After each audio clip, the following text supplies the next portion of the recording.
my name is Sam, and thanks for checking out this video. Make sure to hit the subscribe button down below, hit the bell notification, and give the video a thumbs up. I'm filming on Thanksgiving in Canada, and it just seemed wrong to stand during Thanksgiving.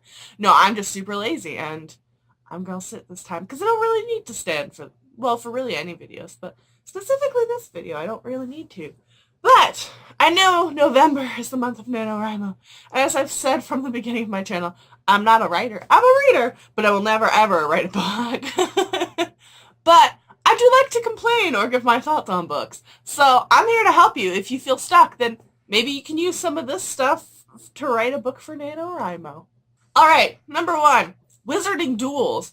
I mean, I feel like people take wizards or witches and magic and use them an awful lot, but very few people actually use wizard duels.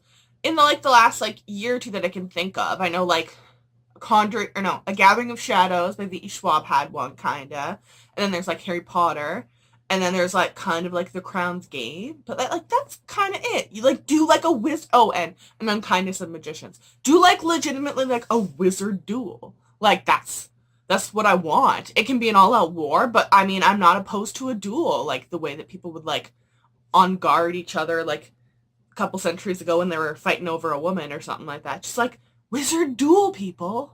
Now, I'm kind of offended that the second one hasn't happened more often, but number 2, ice dragons.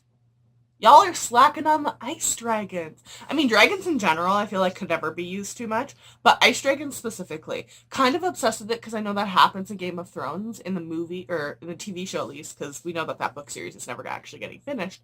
But then there's also Ice Wolves by Amie Kaufman, the middle grade that came out this year that used it, kind of vaguely in the background, kind of started to use it. It's definitely going that direction in the second book. And I'm beyond excited for that. So or even just dragons of different elements. I feel that has potential.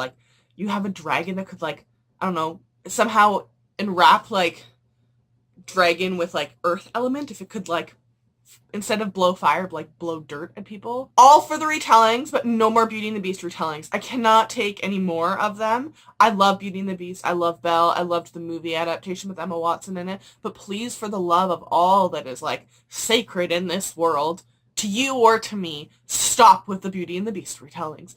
Go for some random Middle Eastern one that we've never heard of, or Latin American one, or some mythology, or you can never get enough Greek mythology, even with the Percy Jackson series, or even just taking someone in history, the My Plain Jane series did, or I can't remember what, someone just sent me a link to a book, Brittany Cavarola, I think, is writing with someone else, and it's sounds kind of like Thelma and Louise, and there's all these really cool weird people, or Stalking Jack the Ripper series. Take all these other things and retell them and spin them. Just stop with the Beauty and the Beast. I've had enough. Now, I'm pretty sure 4, I don't even know if it actually makes sense or is possible. Mind you, it's fantasy, so I mean, you could do whatever the heck you wanted with it to make it possible. But this came up in a discussion that I had over a year ago with people, but how is there not yet a book where you combine a mermaid and a witch and make them a were-mer-witch, where they could switch back and forth between them? Because there's mermaid to humans, but that's it. But what if you're oh, in real life I'm well, Ursula's not a mermaid, but pretend that Ursula's a mermaid for this situation, abbreviation, analogy. But if you're I could be Ursula, or I could be, where'd she go? Wait, where did my mermaid go? I have a mermaid somewhere on my shelves. Found it.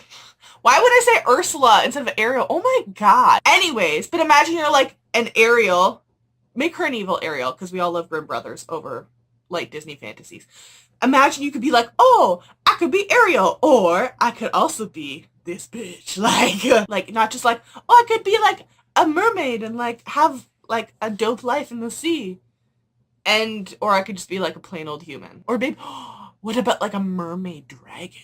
Oh, game changer. I never even thought of that until now. In cements, or whatever the heck the proper word is here, mix hybrids of fantasy creatures that are less traditional. Go crazy with that. I'll buy it. I'll believe it. Whatever you want. Alright, you go back up here with your sisters. They can't be left unsupervised.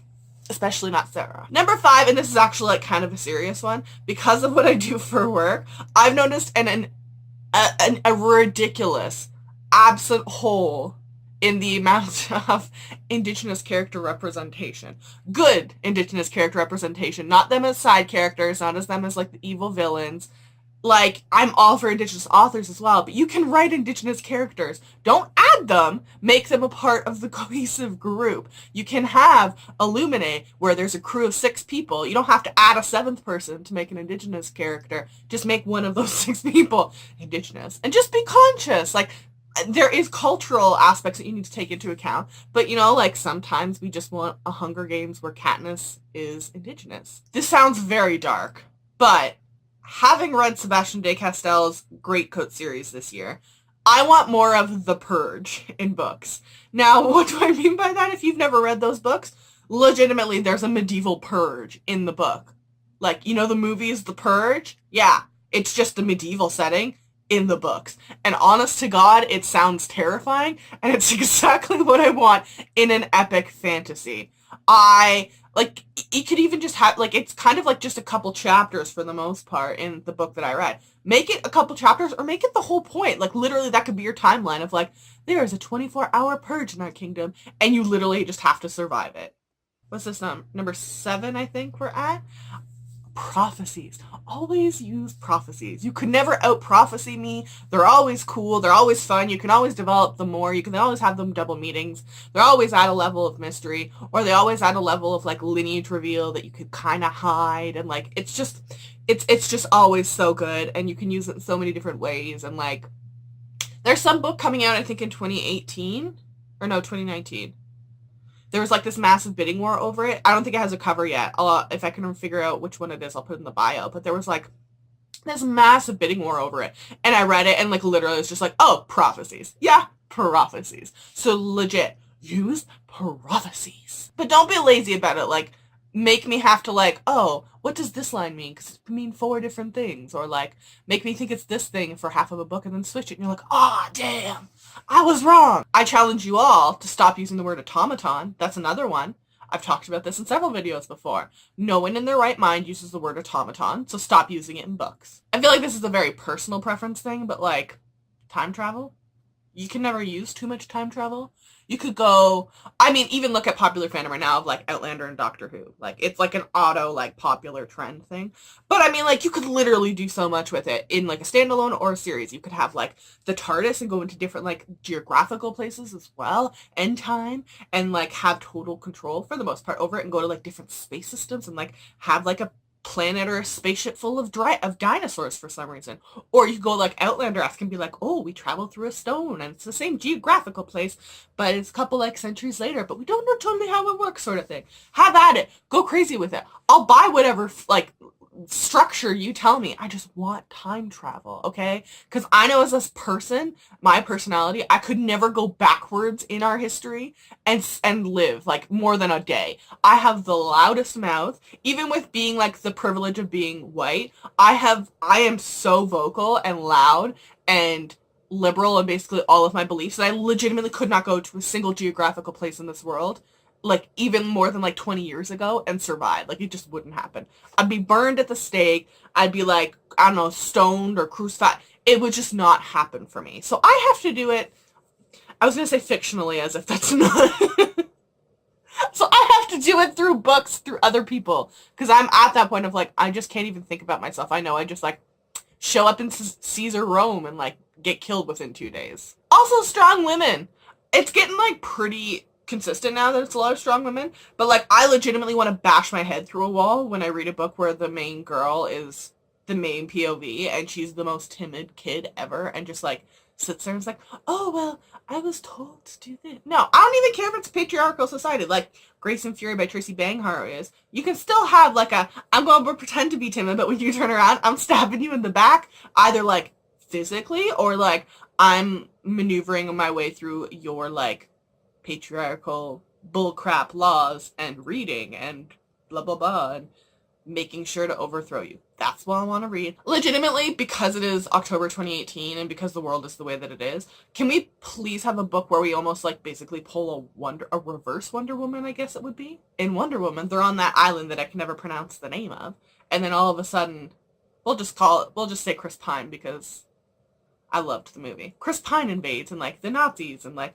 she leaves to help. I want to reverse that. I feel like all women, for the most part, are basically done with 2018, let alone most of the human world right now. So why don't we find an island that is like uninhabited, or like reality, like it's 2018, we got science, like we could just like build our own island, take a bunch of, actually I saw some article recently of like somewhere like took all the garbage and is using it to like make like land basically, which could be an interesting idea. Whatever way we do it, or in this fantasy world, whatever, however you figure it out. Just like all women are like, okay, peace out. You guys can like just screw around each other and let things implode. We're gonna go live on our own island and have our crap together. And I would legitimately be interested in that. I've said it before and I'm gonna say it again. Lineage reveals. You cannot use those too often. It is not actually possible. There are good twists and turns. You can hide things so freaking easily and like it messes with my mind all the time. I auto assume that there's a lineage reveal in every book now. There isn't always, but I just automatically think that. So I'm kind of distracted for most of the book anyways. But like legitimately, I want to know. Actually, no. Sometimes I like the whole orphan thing and you're like, oh, I wonder if this is the long-lost child of whoever. And you're like, oh, it actually is. He had a child out of wedlock. I love it, like, legitimately, though, more when you have actual parents that are, like, trying to cover up lineage reveals. Like, they're alive. They're not orphan children and you're, like, searching through historical documents. Like, there's people alive hiding their affairs or whatever the situation was that ended up with that. I want it, okay? Or like hidden second children, or like I've read quite a few books this year actually where there's like a hidden like second heir because they knew like someone was going to try and assassinate someone else, and like I just want it. I just want it.